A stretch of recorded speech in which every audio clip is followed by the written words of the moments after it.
اشوف يا ابو سيد، لو عاليه راحت المستشفى مع مامتها هجيلك وهكلمك قبل ما اجي. وانت كمان وحشتيني قوي. هعطلك شويه وما تقولش لا. تعالى يا سيدي، وانت وراك غير العطله؟ طب سلام انت يا علي. بص بقى وملي عينك وقول لي ايه رايك، يستاهل العطله ولا لا؟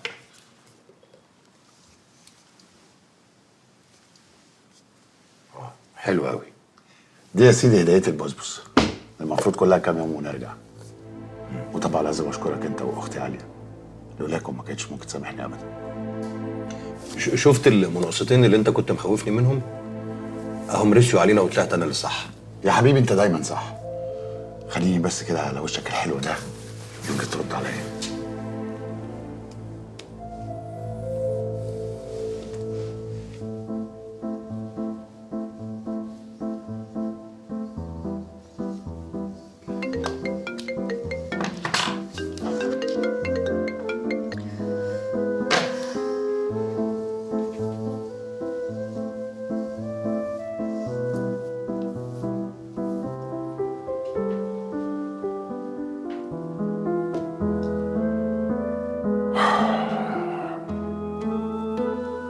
برضه ما تردش. مش عارف والله يا عمرو،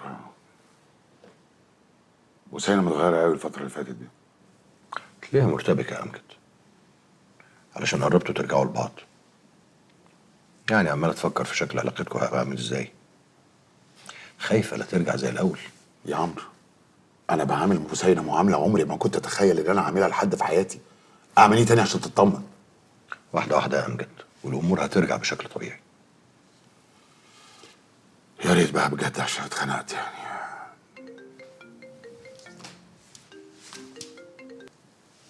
لا ايوه يا حبيبتي، الحمد لله تمام. رجعتوا من المستشفى انت وماما؟ طب لما ارجع لك بقى بيطمنيني الدكتور قال ايه؟ شويه كده واتحرك. لسه قاعد مع امجد. اديها نسلم عليها. طب هو عايز يسلم عليكي. خد اهو. هي علي ازيك؟ أنا الحمد لله، صاحبتك هي اللي مجنناني. لا أجي آكل إيه؟ ملياش نفسي آكل حاجة. حاجة بحبها؟ والله ممكن أفكر. طيب خليني أشوف إن شاء الله. خد يا عمرو معاك.